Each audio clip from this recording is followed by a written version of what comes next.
बिस्मिल्लाहिर्रहमानिर्रहीम। अस्सलाम वालेकुम। ख़वातीन हज़रात, पूरी दुनिया जानती है कि अमेरिका अपने मफादात के लिए किसी की भी कुर्बानी दे सकता है, फिर चाहे उसकी अपनी ही आवाम क्यों ना हो। और बाकी दुनिया के लोगों को तो वो वैसे भी बेर बकरियां ही समझता है। अमेरिका ने चीन को तबाह करने के लिए वायरस का सहारा लिया ताकि चीन की इकोनॉमी डूब जाए और साथ ही साथ करोड़ों लोग भी मार दिए जाएं। लेकिन अमेरिका की गेम अमेरिका पर ही उल्टी पड़ गई।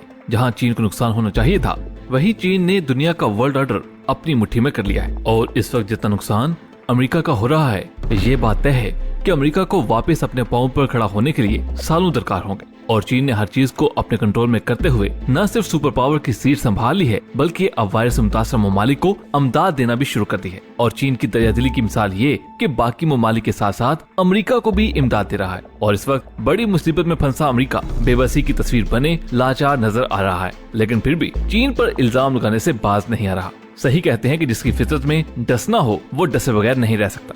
खबरनज़र चीन कोरोना वायरस से मुतासर जरूरतमंद मुल्कों के लिए बड़े पैमाने पर इमदाद भेज रहा है, जिससे चीन की मकबूलियत में इजाफा हो रहा है। वॉइस ऑफ अमेरिका ने अपनी रिपोर्ट में बताया है कि चीन दूसरे मुल्कों को ये इमदाद एक ऐसे वक्त में दे रहा है जब अमेरिका अंदरूनी मुल्क इस वबा के फैलाव को रोकने की कोशिश में मसरूफ है और वो दूसरे मुल्कों को तिबी इमदाद भरपूर तरीके से फ्राहम नहीं कर पा रहा। चीन की इमदाद से भरे हुए जहाज स्पेन, इटली, मलेशिया, फिलिपाइन और यहाँ तक कि अमेरिका में भी पहुँच रहे हैं। तजियाकार कहते हैं कि चीन की ये कोशिश दुनिया के बास हिस्सों में उसकी मकबूलियत में इजाफा कर रही है। उनका कहना है कि चीन की ये इमदाद सुपर पावर बनने की तरफ एक कदम है और जिसका मकसद इस तनकीद को गैर मौसर बनाना या रोकना है कि इस वायरस का इतने बड़े पैमाने पर दुनिया भर में फैलना चीन की आमराना हुकूमत की जानिब से हफ्तों तक इस मर्ज के फैलने की खबरों को रोकने का नतीजा है। उन्होंने ये भी इल्जाम आयद किया है कि चीन ने उन डॉक्टरों और हुकूमत मुखालिफिन को सजाएं भी दी जिन्होंने इस मर्ज के फैलाव के बारे में आगाह करने की कोशिश की। Centre for strategic and international studies के डैन रैंडल का कहना है कि चीन आग लगाने वाला मुल्क है जो चूल्हा बदल कर अब उस आग को बुझाने की कोशिश कर रहा है जो उसने शुरू की थी। जबकि शिकागो यूनिवर्सिटी के डॉक्टर जफर बुहारी का कहना है कि इस सिलसिले में चीन को एक बढ़तरी हासिल है कि उसने लगभग $2 खरब मुल्क से बाहर पड़े हैं जो उसने बैरूनी तिजारत से कमाए हैं और अब वो इस रकम को इमदाद की मद में खर्च कर सकता है। ये भी कहा गया है कि अमेरिका दुनिया भर में इस मोहलिक मर्ज से लड़ने के लिए करोड़ों डॉलर की इमदाद फराहम कर रहा है, लेकिन व्हाइट हाउस ऐसे इशारात भी दे रहा है कि मुल्क की ज़रूरियात की तरजीहात के पेश नजर कुछ हिफाजती आलात और सामान बैरूनी मुल्कों को नहीं भेजे जाने चाहिए। बाज माहिरीन का ये भी कहना है कि चीन की कोरोना वायरस के सिलसिले में दूसरे मुल्कों की मदद और अमेरिका की अंदरूनी मुल्क हालत पर इर्तिकाज बाज एतबार से बदलते हुए वर्ल्ड ऑर्डर की अक्कासी करता है।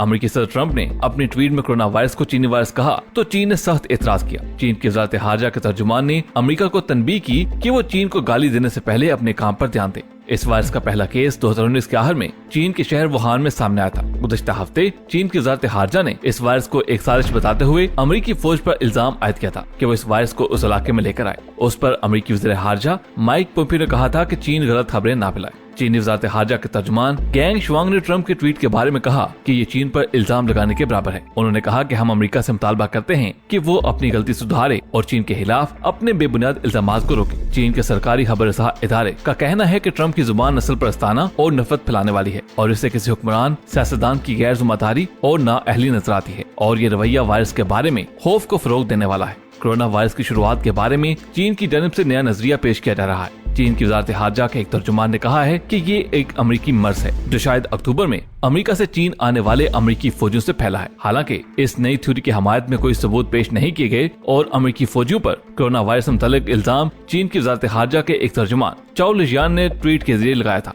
कोरोना वायरस के बारे में माजी में भी बगैर शवाहिद के कई बातें कही जाती रही। इससे कबल अमेरिकी सेनेटर टॉम कार्टर ने तशवीश का इजहार करते हुए कहा था कि मुमकिन है कि कोरोना वायरस चीन का एहतियाती हथियार हो और उसे वुहान की लैब में तैयार किया जा रहा हो। कार्टर ने कहा था कि हमारे पास इस बारे में कोई सबूत नहीं है कि ये मर्ज वहीं पैदा हुआ है, लेकिन इब्तदाई दिनों से ही चीन का जो रवैया रहा है उसे देखते हुए हमें एक सवाल पूछने की जरूरत है कि सबूत क्या कहते हैं और चीन इस बारे में कोई सबूत नहीं दे रहा। हालांकि बाद में कार्टर इस बात से मुत्तफिक नजर नहीं आए कि कोरोना वायरस चीन के हयातियाती हथियार के फटने की वजह से फैला है, लेकिन ये उन तमाम कहानियों में से एक है जिनका वाशिंगटन में जिक्र हो रहा है। खवातीन हजरात, बैनुल अक़वामी मीडिया की चंद रिपोर्टों में कोरोना वायरस को चीन के हयातियाती हथियार बनाने की कोशिश के तौर पर पेश किया गया है। द डेली मेल और वाशिंगटन टाइम्स ने खबरें शाया की हैं कि कोरोना वायरस चीन के हयातियाती जंग के प्रोग्राम बायो वारफेयर प्रोग्राम का हिस्सा था। स्टीफन क्यून बैनन ने गुज़श्ता माह वाशिंगटन टाइम्स की रिपोर्टर बिल गर्टर्स को एक radio show war room pandemic में बतौर मेहमान बुलाया था, जिसमें उन्होंने इस बात के इशारे दिए कि चीन जंग के हयातियाती प्रोग्राम के तहत एक वायरस बना रहा था। बैनन ने इससे कबल ऐसा ही एक और शो किया था, जिसमें सेनेट में मुआहदे के मुकदमे में सदर ट्रंप का दिफा किया गया। उस शो का नाम वार रूम इम्पीचमेंट था। 25 जनवरी को अपने शो में बैनन ने कहा था कि वाशिंगटन टाइम्स में बिल गर्टर्स ने एक शानदार आर्टिकल लिखा है, जिसमें वुहान में बायोलॉजिकल लैब का जिक्र किया गया है। उसके बाद उनके कई प्रोग्राम्स में बिल गर्टर्स नजर आए और हयातियाती हथियारों के नजरिए को आगे बढ़ाया।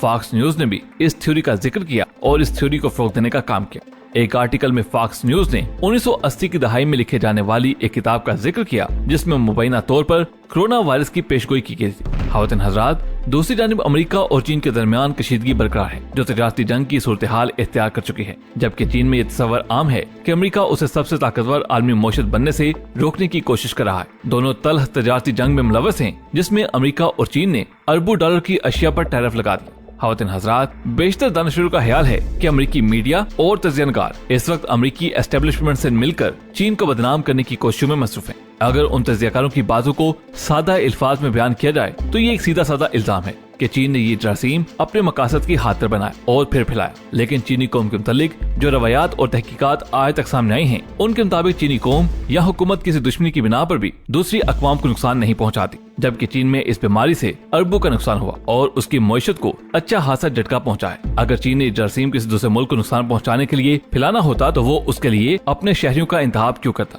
कई कीमती जानें इस जरासीम ने निगल ली, जिनमें सबसे पहले चीन के बाशिंदे शिकार हुए। लिहाजा जमीनी हकायक के मुताबिक ये इल्जाम सरासर झूठ के सिवा कुछ नहीं और हालात वाक़यात से ये बात भी साबित हो चुकी है कि अमेरिका चीन की तरक्की से खाइफ होकर उसे हर किस्म के नुकसान पहुंचाने की कोशिश कर रहा है और अमेरिका की तरफ से बयान भी चाइना को आलमी सतह पर नुकसान पहुंचाने के लिए ही दिलवाया गया।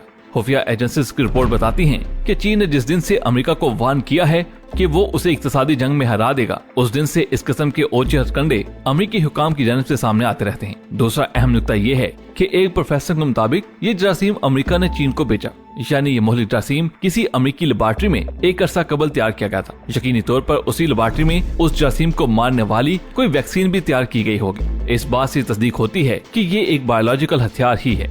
खवातीन हजरात, अमेरिकी खबरसा एजेंसीज और चंद एक न्यूज चैनल ने ये खबर लीक की है कि अमेरिकी इंतजामिया एक ऐसी दवाई की तैयारी में मसरूफ है जिससे यह खतरनाक जरासीम मजीद फैलेगा। इस दवाई की तैयारी का मकसद ये है कि अवाम में खौफ व हरास को बरकरार रखा जाए ताकि असल मकासद हासिल किए जा सके। कहा जा रहा है कि अमेरिकी हुकाम ने बरतानवी हुकूमत को साथ मिलाकर यूरोप भर में 5G बूस्टर्स लगाने का सिलसिला जारी रखा हुआ है। चंद माह कबल अमेरिकी सदर ट्रंप ने बयान दिया था कि वो पूरे अमेरिका में ट्रैकिंग सिस्टम लगाना चाहते हैं ताकि सिक्योरिटी की सूरत हाल बेहतर हो सके। दरअसल 5G के नेटवर्क का उसी सिक्योरिटी सिस्टम से ताल्लुक है। बज़ाहिर तो ये सिक्योरिटी सिस्टम है, लेकिन उसके हकीकी मकासद कुछ और ही हैं। यहाँ आपको ये बात भी बताते चलें कि चंद सालों से गूगल और अमेरिकी खुफिया एजेंसीज मिलकर एक हैरानकुन टेक्नोलॉजी पर काम कर रहे हैं, जिसे फेशियल रिकॉग्निशन कहा जाता है। इस मंसूबे के तहत दुनिया के हर शख्स की मालूमात बमा तस्वीर डेटा सेंटर्स में सेव की जाएंगी। 5G इसी मंसूबे का पहला हिस्सा है, जिसके तहत चेहरों की शिनाख्त करने वाले कैमरे नस्ब किए जा रहे हैं। माहिरीन का ये भी कहना है कि अमेरिका और इसराइल चीन की तरक्की से खाइफ हैं और वो चीन को इक्तिसादी जंग में पीछे छोड़ने के लिए इस किस्म के मंसूबे आजमा रहे हैं ताकि दुनिया पर उनकी बादशाहत कायम रहे। अमेरिकी खुफिया ताकतों को डर है कि आने वाले दिनों में चीन दुनिया की सुपर पावर ना बन जाए, जबकि चीन ने भी 12 मरतबा अमेरिका को सरेआम ललकारा है और टेक्नोलॉजी के मैदान में चीन का कोई सानी नहीं। खवातीन हजरात, आप क्या समझते हैं कि ये वायरस कहां से फैला? क्या इसके पीछे अमेरिका है या फिर चीन? आप इस बारे में जो राय रखते हैं हमें कमेंट्स में जरूर बताइएगा। आपसे मुलाकात होगी अगली वीडियो में, तब तक अपना बहुत सा ख्याल रखिएगा। अल्लाह हाफिज।